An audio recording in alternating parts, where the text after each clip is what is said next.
meza. On dresse la table. Anaeka meza. Avec toutes sortes de nourriture. Na vyakula vyote. Vous savez ce que j'aime?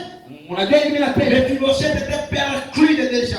Mephibosheth alikuwa anapoza miguu. Il va s'asseoir devant David. Ataikala mbele ya Daudi. Mais du côté de la table. Lakini ngambo nyingine ya meza. Allah se comprend. Hapana naelewa. Après l'alliance, Kisha agano. il y a un repas des rois. Unakuwa chakula Et sur le repas des rois, ile pa chakula kufanya. la table représente la grâce qui va couvrir tes défauts. Meza inaonyesha neema itashiririsha makosa yako. Personne ne pouvait savoir que Mephibosheth c'est un perclus de déjà.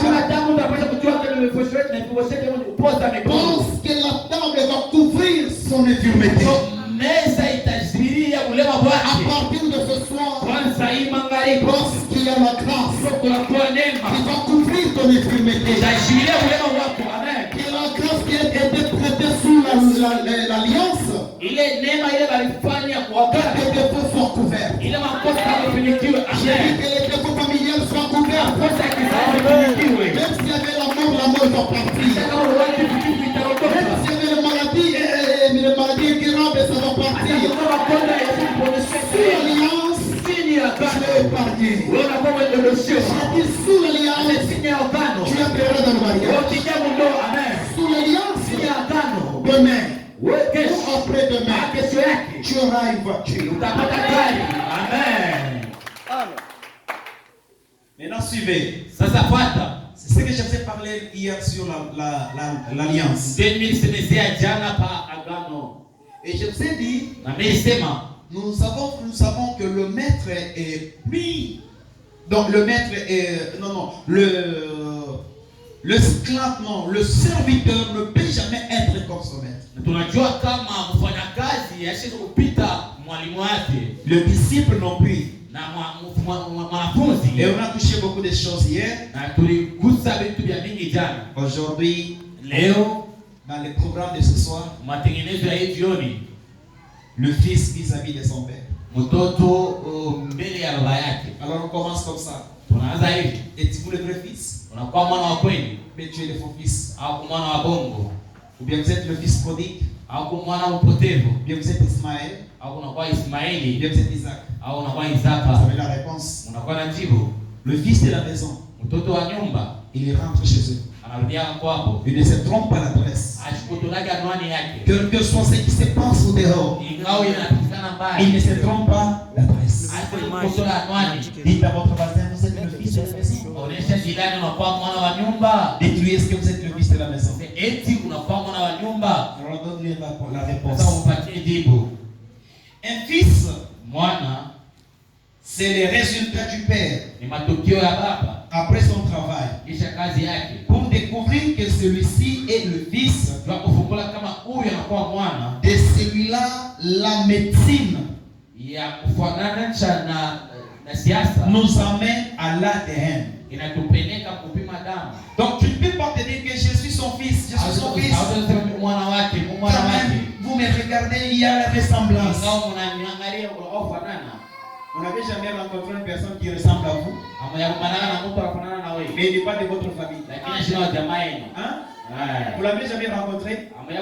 Est-ce que cela détermine qu'il est aussi le fils de votre maison? Non. Vous ressemblez parce que vous êtes tous les humains que Dieu vous a créés. Mais le fils de la maison, on ne le découvre pas l'ADN. Lorsque vous passez par ce programme de l'ADN à l'hôpital, tu n'as pas besoin d'interpréter sur toi-même. Tu n'as pas besoin de prêter sur toi-même. Ton ADN représente directement ce que ton père est. Écoutez bien, aimé. Si vous êtes réellement le fils de Dr. John, et que celui qui est votre père, et que celui qui est votre père, votre ADN sera en rapport avec son ADN. Donc ta manière de te conduire sera pareille à sa manière. Et un fils, il est celui qui respecte le régime. C'est très important. Nous avons l'ADN spirituel. Paul dit, Timothée mon fils, selon des versions différentes, oui. Paulo anasema mtoto yangu fanana na ile imeandikiwa Donc nyingi. dans les domaines spirituels, il y a aussi l'ADN. Mule hatua ya kiroho kuna kwa tena ADN. On engendre Unauzala des fils. wa bana. Est-ce qu'on peut dire amen? Amina. Timothée chapitre 2, 2 Timothée chapitre 1 verset 2. Timotheo ya pili pasura ya kwanza na mstari ya pili. Écrivez. Unaandika Un fils fait la volonté de son père. mwana anafanya mapenzi ya baba yake. Ici je vais commencer maintenant avec toute la rigueur, avec toutes mes rigueurs. Pale vitasendea makari yote. Un fils fait la volonté de son père. Mwana anafanya mapenzi ya baba yake.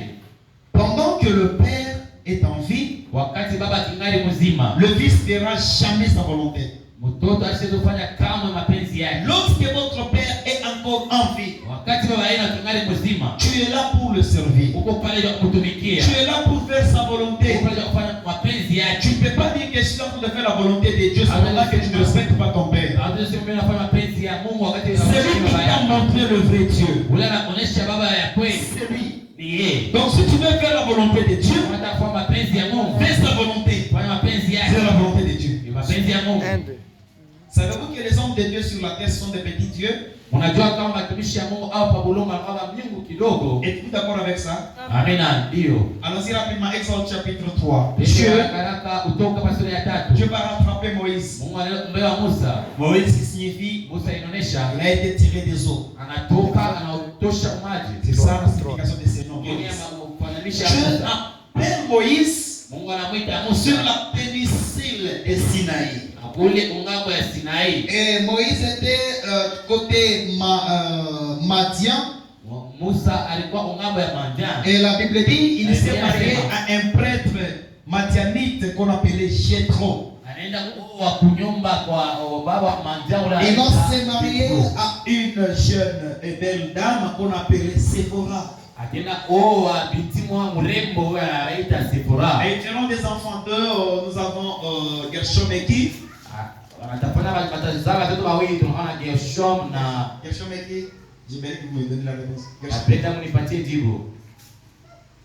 Je ne vous donne pas aussi. Allez chercher. Sitampatia na jibu na mwenyewe. La Bible dit Biblia inasema Moïse, Musa, Dieu va l'appeler Mungu anamuita pour lui confier une mission kwa kumpatia kazi qui pèse. ile inakuwa ya uzito. Rentre encore en Égypte. Urudi tena mu Egypte. Rentre en Égypte. Urudi mu Misri. Pour sauver mon peuple, car j'ai entendu leur cri. Ndio okoa taifa wangu, mimi nasikia malalamiko yao. Mais écoutez ce que j'aime ici. Ile mimi napenda pale. Dieu dit à Moïse, Mungu anamuonyesha Musa, je te fais Dieu devant Pharaon. mimi nakufanya Mungu mbele ya Et Farao. Aaron, ton grand frère, sera ton interprète. Tu es le prophète. Aroni mkubwa yako atakuya utafsiri. Chaque homme de Dieu sous le mandat de Dieu, Mtumishi wa Mungu wote c'est un petit Dieu. Mungu Alors si vous voulez servir Dieu, servez l'homme de Dieu. kama unapenda kutumikia Mungu, tumikia mtumishi wa Mungu. Et vous servez Dieu. Na unatumikia Mungu pale.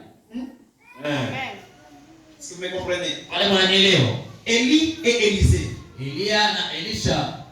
Élie qui signifie Elia inaonyesha Yahvé et Dieu. kulikuwa Mungu. Yahvé et Dieu. C'est ça le nom d'Élie. Kulikuwa Yahweh et Dieu. Yahweh ni Mungu.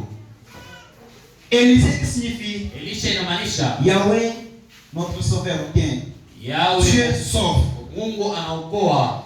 Dieu Mungu utilise Élie, anatumikisha le prophète Élie. nabii Elia. Élie va rencontrer Élisée. Elia anaenda kumbana Elisha. Et Élisée sera comme serviteur d'Élie dans sa marche. Elisha atakuwa mtumishi wa elimu mwenyewe. Jusqu'au jour où Élie a été transporté au ciel. Mpaka pale ile siku Elia alipanda kumbingu. Élisée Elisha reconnaissait toujours la suprémature d'Élie. anaanza kutambua mpaka juu ya Elia. Figurez-vous, lorsqu'il rentrait, il s'est retrouvé devant Jordan. Wakati anarudi mbele ya Yordani, La Bible dit Biblia inasema il va rouler le manteau d'Élie. yeye ataenda kukunja